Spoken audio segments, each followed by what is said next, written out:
오늘 말씀의 제목은 오직 온전한 상을 받으라 라고 하는 8절의 말씀, 오직 온전한 상을 받으라 라는 말씀입니다. 새가정이라고 하는 기독교 연합 단체가 있는데 그 새가정 발행인 정혜선 목사께서 자기가 대중교통을 이용하면서 느낀 소회를 글로 남겼습니다. 내용은 이렇습니다. 전철이나 버스에서 낯선 사람과 어깨를 맞대고 주변 사람들과 밀착해야 하는 상황은 때로 불편합니다. 의도하지 않은 몸의 부딪힘도, 경계가 없는 냄새도, 원하지 않아도 들어야 하는 말소리와 음악 소리도 그 어느 것 하나 편안하지 않습니다. 그러나 급발진과 급정지의 상황은 이 부대끼며 서 있어야 하는 불편함에 대해서 다시 생각하게 합니다. 관계의 이중성입니다. 자신을 지탱하는 앞뒤 좌우의 사람들이 존재한다는 사실을 깨닫기 때문입니다. 이들은 흔들릴 수는 있지만 넘어지지 않게 해주는 든든한 손잡이와 같습니다. 불편했던 존재가 한순간에 서로의 의지가 되어서 공존을 배워갑니다 라는 그러한 글입니다. 어린이 주일이고 또 청소년 주일이고 5월은 가정의 달이지요. 가정에서 이루어지는 것, 또 교회에서 이루어지는 여러 일들, 공동체를 더 생각할 때 불편한 부대낌도 있고요. 관계에서 오는 어려움도 있는 것이 사실입니다. 그런데 우리를 지탱해주는 힘도 이러한 가정과 교회와 직장과 함께하고 있는 사람들을 통해서도 볼 수 있다라고 하는 것을 우리가 살펴볼 필요가 있습니다. 진리를 행하는 자를 내가 보니 심히 기쁘도다. 사도 요한이 많은 사람들 가운데에서 진리를 행하는 그 소수의 무리들을 보고 기뻐했습니다. 그 진리는 예수 그리스도를 인격적으로 믿고 그 복음의 내용을 받아들이고 예수께서 가르치신 사랑하는 삶 가운데 열매로 드러내는 그러한 모습입니다. 그것이 1절부터 6절 지난주의 말씀이었다면 오늘 7절의 말씀은 미혹하는 자가 세상에 많이 있다는 거예요. 미혹하는 자가 많이 있다. 그러니까 진리를 행하는 자를 보니 내가 심히 기쁘다. 그리고 사랑 안에 행해야 된다. 그런데 7절 원어에 보면 호티라고 하는 접속사가 빠져 있어요. 왜냐하면 미혹하는 자, 속이는 자가 많이 있기 때문이다 라고 그렇게 이야기하죠. 미혹하는 자가 세상에 많이 있기 때문에 예수 그리스도를 육체로 오신 것을 부인하는 그러한 속이는 자, 미혹하는 자, 적그리스도가 많이 있기 때문에 너희들이 이 미혹에 빠지지 않도록 조심하라는 것입니다. 일부 신자들, 소수의 사람이지만 많은 사람이 진리를 버리고 세상적으로 행동하고 진리로부터 떨어진 많은 적그리스도인, 미혹해하는 사람들, 그 가운데 있기 때문에 너희들의 모습과 믿음을 잘 지켜내야 된다라고 그렇게 말씀하세요. 13절, 13절밖에 안 되는 짧은 요한 2서의 말씀의 핵심은 7절과 8절의 말씀입니다. 미혹하는 자가 세상에 많이 나왔다. 여기서 미혹하는 자는 예수께서 육체를 입고 오신 것을 부인하는 사람, 이게 대단한 내용일까 생각하지만 예수의 육신의 오심을 부인하면 예수님의 고난과 부활과 승천 모든 것들이 다 받아들일 수 없고요. 예수와 하나님과는 아무런 관계가 없다라고 하는 이 모든 것을 통합하면 영지주의적인 생각이다라고 그렇게 이해하시면 되겠습니다. 예수가 참 하나님이시다. 예수님이 참 인간이시다. 라고 하는 것을 부인하는 모든 가르침, 그 거짓 교사들, 그들 가운데에서 너희들을 잘 지켜내야 된다. 너희는 스스로 삼가 우리가 일한 것을 잃지 말고 오직 온전한 상을 얻기 위하여 다름질하고 용기를 잃지 말라는 것입니다. 조각 작품인데요. 어저께까지 저 경복궁역 근처 그쪽에서 한 것인데요. 배형경이라는 1955년생인데 작가입니다. 여러분 저 조각 그림을 보면 어떤가요? 여러분? 예? 저 주인공들이 모습이 어떻습니까? 웅크리고 앉고요. 고개를 숙인 그러한 모습입니다.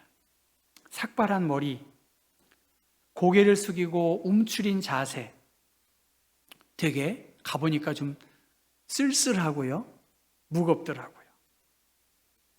작가는 인간 내면의 고독, 삶의 무게를 성찰하도록, 그리고 삶과 존재에 대한 근원적 문제를 관객들에게 전하기 위해서 깊은 울림과 위로를 전달하는 작가로 평가받고 있습니다. 배형경, 그 그림을 저렇게 스케치로 한 것들, 저런 모습입니다. 거친 세상에서 또 이 경복궁역 주변에 얼마나 많은 관광객들, 젊은이들, 이 서촌에 아주 젊은 연인들이 오고 가는 활기찬 삶을 살고 있지만, 또 한편에서는 머리를 숙이고 어깨를 축 처진 모습들, 아주 쓸쓸한 모습들, 거친 세상에서 다양하게 살아가는, 어떻게 보면 우리의 모습 또한 저 가운데 한 부분이 있지 않을까 하는 생각을 하게 됩니다. 사도 요한이 목회했던, 그리고 함께 교회 공동체를 이룬 그 가운데에서 수많은 갈등과 어려움 속에서 깊은 회의와 시름 속에 있었던 그들에게 오직 온전한 상을 받으라, 그렇게 사도 요한은 우리에게 말씀을 주세요. 그러면서 이 6절 말씀, 또 사랑은 이것이니 우리가 그 계명을 따라 행하는 것이요, 계명은 이것이니 너희가 처음부터 들은 바와 같이 그 가운데에서 행하라 하심이다. 그리고 미혹하는 자가 많이 있는데 이미 너희들이 가지고 있는 그 복음의 위대함과 놀라움을 잘 간직해야 하고, 그 예수 그리스도의 육체로 오심을 부인하는 그러한 여러 가르침에 대하여 마음도 주지 말고 눈길도 주지 말면서 8절의 말씀인데요, 너희는 스스로 삼가해라. 예수와 아무런 관계가 없다라고, 하나님과 아무런 관계가 없다라고 하는 그러한 가르침, 그러한 교훈에 대하여 개의치 말고 살아가라. 하나님으로부터 온 예수 그리스도를 부인하는 많은 가르침이 있는데, 너희들의 신앙을 견고하게 세우기 위하여 너희 자신을 돌아보고 너희 자신을 점검해 보라고 말씀하십니다. 이미 얻은, 이미 가지고 있는 신령한 것들을 잃지 않게 하기 위해서 그러한 것에 마음을 빼앗기지 말고, 교만하지 말고, 아집에 빠져서 지금껏 일한 것들을 잃어버리는 일이 없도록 깨어서 근신하라는 것입니다. 여러 일들, 여러 주의 주장 때문에 우리의 모습이 풀죽어 있고 낙심되어 있고 복음에 대한 구체적인 그러한 이 혼란과 혼돈 속에 있지만, 너희들은 이미 받은 하나님의 은혜와 사랑과 복음의 감격으로 흔들림이 없어야 된다라고 그렇게 말씀하고 있습니다. 그래서 요한 1서의 마지막은 우상에게서 멀리하고 우상에게서 너희 자신을 지키라는 것입니다. 예수님은 마가복음 13장에 너희가 사람의 미혹을 받지 않도록 주의하라는 거예요. 예수님은 마지막 때에 그의 제자들에게 마지막 때를 경고하면서 사람의 미혹을 조심하라, 사도 요한 또한 마찬가지죠. 마지막 있을 그때에 자신을 잘 지켜서 믿음이 한순간 흔들리기 쉬운데 방심하지 말고 우리 스스로를 잘 지켜 이미 주신 하나님의 은혜와 복음 앞에 온전히 서라고 말씀하시면서 8절 뒷부분에 보면 온전한 상을 받으라는 거예요. 제대로 된 상급, 신자가 충실히 섬겼을 때에 하나님이 주시는 상이 있다는 것입니다. 구원받은 하나님의 자녀들이 얻어야 할 이 봉사의 상급, 주님 앞에 설 때에 부끄러움을 당하지 아니하는 성도의 기쁨을 간직하고 그 상을 얻기 위하여 힘을 다하여 하나님과의 관계 안에서 누리는 충만함, 끝까지 믿음을 지킨 자에게 영원한 생명을 주신 그 복음의 비밀을 깨닫고 기뻐하고 즐거워하고 감사하는 삶을 살라는 것이지요. 마태복음 5장 12절에 기뻐하고 즐거워하라. 하늘에서 너희의 상이 큼이라. 너희 전에 있던 선지자들도 이같이 박해하였느니라. 핍박과 어려움 가운데에서도 믿음을 지킨 사람들, 그러한 사람들에게 하나님은 상을 주시겠다라고 그렇게 말씀하셨어요. 온전한 상을 받으라. 프랑스 파리의 한 은행에서 직원을 채용했습니다. 한 소녀가 은행에 찾아와서 간절히 일자리를 구했다는 것이지요. 하지만 은행장은 빈자리가 없다며 그를 돌려보냈습니다. 아쉬운 마음을 안고 그 소녀는 발걸음을 옮기던 중에 그 눈에 바닥에 떨어진 작은 핀 하나가 눈에 들어왔습니다. 소녀는 허리를 굽혀서 그 핀을 주었고요. 자기의 옷자락에다가 정성껏 그 핀을 닦아서 탁자 위에 올려놓고 조용히 나가려고 했다는 거예요. 그 모습을 지켜본 은행장, 다급히 그 소녀를 불러서 세웠습니다. 핀 하나도 그렇게 소중히 여기는 사람이라면 우리 은행 일을 맡겨도 되겠다 하면서 그 소녀를 채용했다는 것이죠. 온전한 상을 받으라. 예수님은 지극히 작은 것에 충성된 자는 큰 것에도 충성되고 지극히 작은 것에 불의한 자는 큰 것에도 불의하느니라라고 말씀했습니다. 핀 한 개는 아무 값어치도 없는 물건처럼 보일 수 있습니다만 그러나 그것을 대하는 태도에는 그 사람의 전부가 담겨 있다라고 은행장은 생각한 것이지요. 작은 것을 귀중하게 여기는 마음, 그것이 곧 삶의 모든 영역을 관통하는 그 사람의 성품입니다. 거두는 자가 이미 삭도 받고 영생에 이르는 열매도 모으나니 이는 뿌리는 자와 거두는 자가 함께 즐거워하게 하려 합니다라고 말씀하세요. 기독교는 하늘에서 뚝 떨어진 그런 것이 아니에요. 은혜 굉장히 중요하고 우리 행위로 인해서 구원함을 받는 것은 아니지만 그러나 심은 대로 거두는 그러한 원리가 있습니다. 심은 대로 거둔다.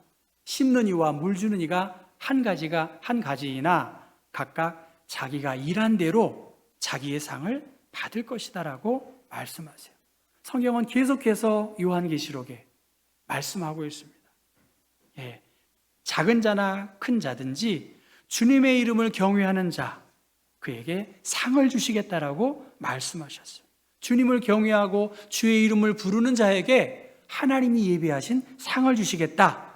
그리고 요한계시록 22장에도 한번 읽어볼까요? 보라, 내가 속히 오리니 내가 줄 상이 내게 있어 각 사람에게 그가 행한 대로 갚아 주리라. 성경은 반복해서 하나님은 믿음의 수고를 잊지 않으시겠다라고 그렇게 말씀하셨습니다. 온전한 상, 진리와 사랑의 일을 감당하는 사람에게 영원한 복, 마음의 평강과 보여지는 여러 일들을 하나님께서 행하고 또 계획하고 계시다고 말씀하세요. 그러면서 그들이 묻되 우리가 어떻게 하여야 하나님의 일을 하오리까? 어떻게 하나님의 일을 할 수 있습니까? 라고 우리가 묻기도 하지만 예수님은 무엇이라고 말하나요? 하나님께서 보내신 이 예수 그리스도를 잘 믿는 것, 그분이 무엇을 원하시고 그분의 가르침이 나의 삶 가운데 구체적으로 열매 맺을 때 바로 우리는 하나님의 일을 행할 수 있는 하나님의 사람들일 것입니다. 이 속이는 자, 미혹하는 자가 많은 이 세상에 대하여 사도 요한 하면 사랑의 사도입니다. 사랑의 사도인 그가 우리 가운데 속이는 자, 저 그리스도가 있다면 집에 들이지도 말고 그에게 인사도 하지 말라고 했습니다.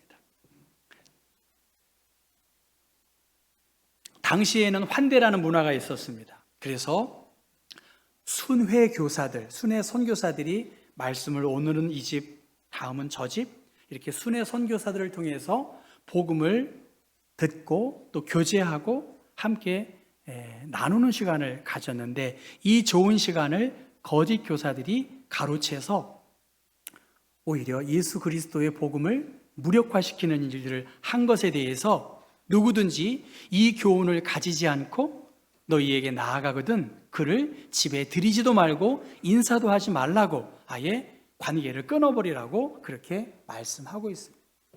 기독교는 우리가 사랑의 종교라고 많이 이야기하지요. 사랑은 무례히 행하지 않고 자기의 유익을 구하지 않고 성내지 않고 악한 것을 생각하지 않고 불의를 기뻐하지 아니하고 진리와 함께 기뻐한다라고 그렇게 말씀하세요. 그러니까 사랑과 진리는 계속 이어진다라고 사도 요한은 강조하고 있고 진리와 거짓을 가르는 기준은 그리스도의 교훈이겠지요.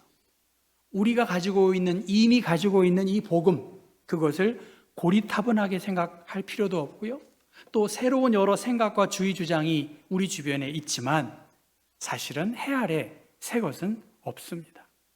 이러한 경계를 자꾸만 넘나들다가 예수가 우리의 구원자이시고 우리의 모든 것이 되어주신 것을 우리가 잃어버리는 것은 하나님이 기뻐하지 않는다고 사도 요한은 힘주어서 하나님이 보내신 예수 그리스도 안에 구원함의 길이 있다라고 계속 강조하고 있습니다. 사도 요한의 제자인 폴리캅이 있습니다.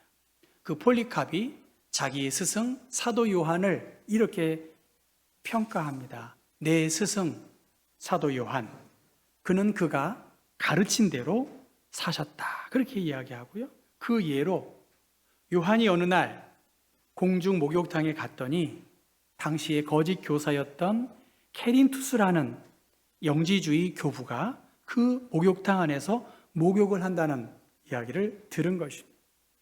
그러자 사도 요한은 목욕탕 안에 진리의 대적이 있어서 건물이 붕괴될 것이 염려된다 하면서 신속히 그곳을 떠났다는 거예요.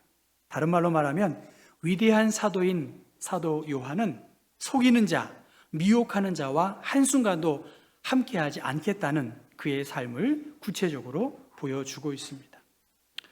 꼭 속이는 자, 미혹하는 자가 오늘 우리에게 무슨 영향이 있을까라는 생각도 가져봅니다만 내 신앙을 온전하게 잘 지킬 수 있는 방법, 그리고 우리에게는 분명히 상이 있다라고 하는 그런 믿음을 가지고 있다면 우리의 신앙을 다시 한번 점검해야겠습니다. 비슷한 것은 늘 진짜처럼 다가와서 진짜 행세를 하고 있습니다. 진짜를 모르면 진짜를 가장한 가짜를 가려낼 수 없고 그 가짜에 대하여 맞설 수도 없는 것이겠지요. 한 주간 여러분, 미혹하는 자가 세상에 많이 나왔다. 그 가운데 복음대로, 말씀대로 진리 안에 살아가는 사람들이 많지 않은 것이 현실입니다만 그럼에도 불구하고 그 속에서 진리 안에서 하나님의 영광을 드러내는 사람들이 분명히 있다는 것입니다. 오늘 우리 스스로를 너희는 스스로 삼가해라. 우리 자신을 살펴볼 수 있기를 바라고요. 주님이 주시는 온전한 상이 있다는 거예요. 그냥 낙심만 하거나 슬퍼하거나 원망할 것이 아니라 하나님은 행한 대로 상이 있다. 핍박에 대한 보상이 있다. 작은 것을 귀중하게 여기는 사람들, 특별히 주님을 경외하는 사람들에게 하나님께서는 상을 주시겠다라고 말씀하셨어요. 잘못에 빠져 있는 많은 사람들, 속이는 사람들이 많은 가운데 이미 우리가 가지고 있는 진리 대신 하나님의 말씀 안에서 주님이 주시는 이 상을 우리가 잃지 않도록 주님이 주시는 기쁨을 더 기억하면서 하나님을 경외하는 삶으로 우리 하루하루를 채워가실 수 있는 여러분 되기를 주님의 이름으로 부탁합니다.